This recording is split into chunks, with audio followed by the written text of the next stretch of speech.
जहाँ एक नाई की दुकान है उसका सब कुछ, जहाँ एक भांजा चाहता है अपने अंकल को फिर से खुश देखना, और जहाँ एक पिता रखता है ऐसी शर्त जो उलट देती है सबकी जिंदगी। सिनेमेवा सेडिट्स पर पेश है दुर्लभ प्रसाद की दूसरी शादी। वो कहानी जहाँ प्यार की खातिर एक लड़का मांगता है अपने अंकल की शादी। क्या करेगा दुर्लभ प्रसाद इस मजबूरी में? क्या ढूंढ पाएगा कोई ऐसी दुल्हन जो समझे उसके सादे दिल की भाषा? या फिर बबीता देवी बनेंगी वो हवा जो भर देगी इस घर में नई जान? जहां दूसरी शादी नहीं, दूसरा मौका है प्यार को जीने का। दुर्लभ प्रसाद एक मध्यम वयस्क विधुर हैं, जो एक शहर के छोटे से इलाके में दुर्लभ नाई सैलून नाम की एक साधारण सी दुकान चलाते हैं, जहां वे लोगों के बाल काटने के साथ साथ उनकी जिंदगी की कहानियां भी सुनते रहते हैं। वे अपने बहनोई राम मंच प्रसाद और भांजे मुरली के साथ एक छोटे से घर में सादगी भरा जीवन जी रहे हैं, जहां हर दिन की शुरुआत चाय की चुस्की और अखबार के साथ होती है। दुर्लभ प्रसाद अपनी पहली पत्नी की यादों में खोए रहते हैं और उन्होंने खुद को इसी तरह जीने के लिए समझौता कर लिया है। लेकिन उनका भांजा मुरली उनकी इस उदासी को हमेशा महसूस करता है और चाहता है कि उसके अंकल फिर से जिंदगी की खुशियों में शामिल हों। मुरली कॉलेज जाता है और उसकी मोहब्बत महक से हो जाती है, जो एक सीधी सादी लड़की है और उसका परिवार भी बहुत अमीर नहीं है।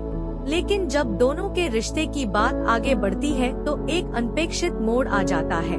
महक के पिता ब्रज नारायण भारती एक ऐसे व्यक्ति हैं जो समाज में अपनी प्रतिष्ठा और हैसियत को सबसे ऊपर रखते हैं, और जब उन्हें पता चलता है कि उनकी बेटी एक नाई के भांजे से प्यार करती है तो वह सीधे इनकार तो नहीं करते, लेकिन एक अजीब शर्त रख देते हैं। वह कहते हैं कि मुरली से शादी से पहले उन्हें यह सुनिश्चित करना होगा कि दुर्लभ प्रसाद दोबारा शादी करे, क्योंकि उन्हें अपनी बेटी को एक ऐसे घर में भेजना है जहां एक पूरा परिवार हो, महिला का हाथ हो और घर में माँ का प्यार और देखभाल हो। यह शर्त सुनकर मुरली स्तब्ध रह जाता है, क्योंकि वह जानता है कि उसके अंकल ने दोबारा शादी का कभी सोचा तक नहीं है और उन्हें इस तरह की मजबूरी में फंसाना उसके लिए बहुत मुश्किल होगा। लेकिन महक से उसका प्यार इतना गहरा है कि वह इस शर्त को मानने का फैसला करता है और अपने अंकल की खुशी को अपनी खुशी से ऊपर रखने का संकल्प लेता है। दुर्लभ प्रसाद को जब इस शर्त के बारे में पता चलता है तो पहले तो वह हैरान रह जाते हैं, फिर नाराजगी जताते हैं कि कैसे कोई उनकी निजी जिंदगी के फैसले को शादी की शर्त बना सकता है। लेकिन जब वह मुरली की आंखों में महक के लिए प्यार और अपने लिए समर्पण देखते हैं तो उनका दिल पसीज जाता है। राम मंच प्रसाद भी उन्हें समझाते हैं कि अगर यह शादी नहीं हुई तो मुरली की जिंदगी अधूरी रह जाएगी और उसका दुख उन्हें हमेशा कचोटता रहेगा। आखिरकार दुर्लभ प्रसाद मुरली के प्यार के आगे झुक जाते हैं और दोबारा शादी करने के लिए तैयार हो जाते हैं। हालांकि उनके मन में इस बात की कोई उम्मीद नहीं होती कि कोई महिला उन जैसे साधारण मध्यम आयु के नाई के साथ जिंदगी बिताना चाहेगी। इस तरह शुरू होती है दुर्लभ प्रसाद की दूसरी शादी की तलाश, जो कि एक अजीबोगरीब और मनोरंजक सफर साबित होता है।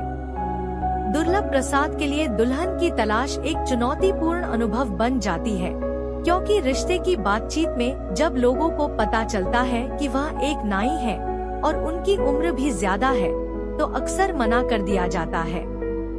कई बार ऐसी महिलाएं मिलती हैं जो सिर्फ शहर आना चाहती हैं, या फिर वे दुर्लभ की सादगी को अपनाने को तैयार नहीं होती। इस दौरान कई हास्यास्पद स्थितियां पैदा होती हैं, जहां दुर्लभ और राम मंच दोनों ही अलग अलग तरह की महिलाओं से मिलते हैं और हर मुलाकात एक नया अनुभव लेकर आती है।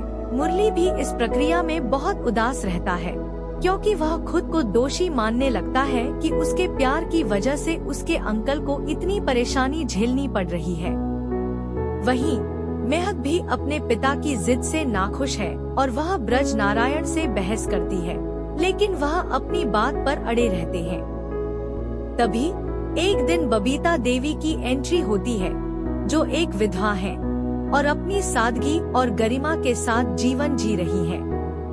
उनकी मुलाकात दुर्लभ प्रसाद से एक संयोगवश होती है, जब वह अपने एक रिश्तेदार के यहाँ आती है और दुर्लभ के सैलून के पास से गुजरते हुए उनकी दुकान में घुस जाती है। दोनों की पहली मुलाकात बहुत ही साधारण ढंग से होती है, लेकिन बबीता की विनम्रता और दुर्लभ की ईमानदारी दोनों को एक दूसरे के करीब ले आती है।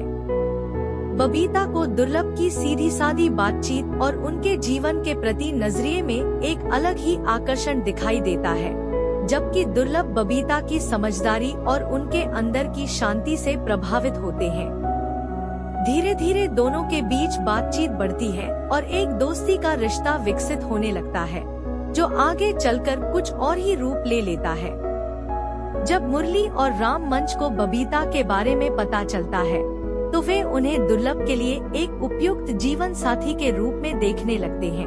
वे दुर्लभ को बबीता के साथ आगे बढ़ने के लिए प्रोत्साहित करते हैं, लेकिन दुर्लभ अब भी अपनी पहली पत्नी की यादों और अपनी उम्र को लेकर संकोच में है। उधर बबीता भी अपने अतीत के दर्द और समाज के डर से घिरी हुई है, लेकिन दुर्लभ की ईमानदारी और मुरली के समर्पण ने उनके दिल को छू लिया है। एक दिन जब दुर्लभ बबीता को अपनी पूरी कहानी सुनाते हैं, मुरली की मोहब्बत, ब्रज नारायण की शर्त और अपनी मजबूरी, तो बबीता हैरान रह जाती है, लेकिन उनके मन में दुर्लभ के प्रति सहानुभूति और सम्मान पैदा होता है। वह दुर्लभ की इज्जत करती है कि वह अपने भांजे की खुशी के लिए इतना बड़ा कदम उठाने को तैयार है। इसी बीच ब्रज नारायण लगातार दबाव बनाए रहते हैं और महक से कहते हैं कि अगर दुर्लभ की शादी जल्दी नहीं हुई तो वह उसकी शादी कहीं और तय कर देंगे। महक इस धमकी से बहुत परेशान हो जाती है और मुरली से मिलकर रोने लगती है, जिससे मुरली की मजबूरी और बढ़ जाती है। वह दुर्लभ के पास जाकर गिड़गिड़ाने लगता है कि कृपया वह जल्दी शादी कर ले, भले ही वह शादी सिर्फ दिखावे के लिए ही क्यों न हो। दुर्लभ इस बात से आहत होते हैं कि मुरली उनकी शादी को एक औपचारिकता समझ रहा है, जबकि उनके लिए शादी एक पवित्र बंधन है जिसे वह किसी के साथ ईमानदारी से निभाना चाहते हैं। यहीं पर कहानी में एक मोड़ आता है, जब दुर्लभ और बबीता के बीच एक गहरी बातचीत होती है और दोनों अपने दिल की बात एक दूसरे के सामने रखते हैं। बबीता दुर्लभ से कहती है कि अगर वह चाहे तो वह उनकी शादी में आने को तैयार है, लेकिन सिर्फ इसलिए नहीं कि मुरली की शादी हो सके, बल्कि इसलिए क्योंकि उन्हें दुर्लभ में एक अच्छा इंसान दिखाई देता है जिसके साथ वह अपना बाकी जीवन बिता सकती है। दुर्लभ इस प्रस्ताव से भावुक हो जाते हैं और उन्हें एहसास होता है कि बबीता सच्चे मन से उन्हें चाहती है, न कि किसी मजबूरी में। दोनों शादी करने का फैसला करते हैं और यह खबर सुनकर मुरली और महक दोनों खुशी से झूम उठते हैं। लेकिन ब्रज नारायण अभी भी संतुष्ट नहीं है। वह चाहते हैं कि शादी भव्य तरीके से हो और समाज में उनकी इज्जत बनी रहे, जबकि दुर्लभ और बबीता दोनों ही सादगी से शादी करना चाहते हैं। इस पर फिर से एक टकराव की स्थिति पैदा हो जाती है। शादी की तैयारियां शुरू होती हैं और इस दौरान बबीता धीरे धीरे घर की जिम्मेदारियां संभालने लगती है। वह न सिर्फ दुर्लभ का ख्याल रखती है, बल्कि मुरली और राम मंच के लिए भी एक माँ की तरह व्यवहार करती है, जिससे घर में एक नया प्यार और सुकून भर जाता है। मुरली को लगता है कि उसके अंकल अब पहले से ज्यादा खुश दिखाई देते हैं और वह बबीता को अपनी माँ की तरह मानने लगता है। लेकिन जैसे जैसे शादी का दिन नजदीक आता है, दुर्लभ के मन में एक अजीब सा डर पैदा होने लगता है। उन्हें लगता है कि कहीं बबीता सिर्फ मुरली की शादी के लिए ही तो उनके साथ नहीं आ रही है। क्या उनका यह रिश्ता सच्चे प्यार पर आधारित है या फिर सिर्फ एक जिम्मेदारी निभाने का एहसास है? यह सवाल उन्हें अंदर ही अंदर खाए जाते हैं। शादी से एक दिन पहले दुर्लभ और बबीता के बीच एक महत्वपूर्ण बातचीत होती है, जहां दुर्लभ अपने सारे डर और शंकाएं बबीता के सामने रख देते हैं। बबीता उनकी बात सुनकर मुस्कुराती है और कहती है, दुर्लभ जी, मैंने भी एक प्यार देखा है, एक परिवार खोया है, और मैं जानती हूँ कि दूसरा मौका जिंदगी में बहुत कम मिलता है। आपने मुझे वह इज्जत दी है, वह समझ दी है जो शायद ही किसी ने दी हो। मैं आपके साथ सिर्फ इसलिए नहीं आ रही कि मुरली की शादी हो जाए, बल्कि इसलिए आ रही हूँ क्योंकि मैं आपके साथ अपना बाकी जीवन बिताना चाहती हूँ। यह सुनकर दुर्लभ की आंखों में आंसू आ जाते हैं और उन्हें एहसास होता है कि उन्हें भी बबीता से प्यार हो गया है। यह पल फिल्म का सबसे भावनात्मक और दिल को छू लेने वाला पल होता है। आखिरकार शादी का दिन आता है और दुर्लभ और बबीता की शादी सादगी के साथ लेकिन खुशियों से भरपूर माहौल में संपन्न होती है। ब्रज नारायण भी अब मान जाते हैं और महक की शादी मुरली से तय कर देते हैं। शादी के बाद दुर्लभ का सैलून अब पहले से ज्यादा खुशनुमा माहौल में चलने लगता है, क्योंकि बबीता अक्सर वहां आकर उनकी मदद करती है और ग्राहकों का स्वागत करती है। मुरली और महक की शादी भी कुछ महीनों बाद धूमधाम से होती है और दोनों परिवार अब एक हो जाते हैं। फिल्म का अंत एक ऐसे दृश्य के साथ होता है जहां दुर्लभ और बबीता अपनी बालकनी में बैठकर चाय पी रहे हैं और मुरली महक उनके साथ हंसी मजाक कर रहे हैं। दुर्लभ की आंखों में वह शांति और संतुष्टि झलकती है जो उन्हें सालों से नसीब नहीं हुई थी। यह कहानी हमें सिखाती है कि प्यार और शादी की कोई उम्र नहीं होती और कभी कभी जिंदगी दूसरा मौका जरूर देती है। दुर्लभ प्रसाद का किरदार हमें यह बताता है कि सादगी और ईमानदारी ही असली पहचान होती है, और बबीता देवी का किरदार दिखाता है कि एक विधवा भी अपने आत्मसम्मान और गरिमा के साथ नई शुरुआत कर सकती है। मुरली का त्याग और महक की वफादारी युवा पीढ़ी के लिए एक मिसाल है कि प्यार में समझौते नहीं बल्कि समर्पण होता है। ब्रज नारायण का किरदार समाज की उस सोच को दर्शाता है जो दिखावे और प्रतिष्ठा को इंसानियत से ऊपर रखती है, लेकिन अंत में वह भी बदल जाते हैं। फिल्म की खूबी यह है कि इसमें गंभीर विषयों को भी हल्के फुल्के अंदाज में पेश किया गया है और हर किरदार की अपनी एक अलग पहचान है। संजय मिश्रा का अभिनय दर्शकों के दिल को छू लेता है, जबकि महिमा चौधरी की मौजूदगी फिल्म में एक अलग ही गरिमा भर देती है। व्योम यादव और पलक लालवानी ने युवा प्यार को बहुत ही सहजता से प्रस्तुत किया है। श्रीकांत वर्मा के कॉमिक टाइमिंग ने फिल्म में हल्कापन बनाए रखा है और प्रवीण सिंह सिसोदिया ने एक कठोर पिता की भूमिका को प्रभावी ढंग से निभाया है।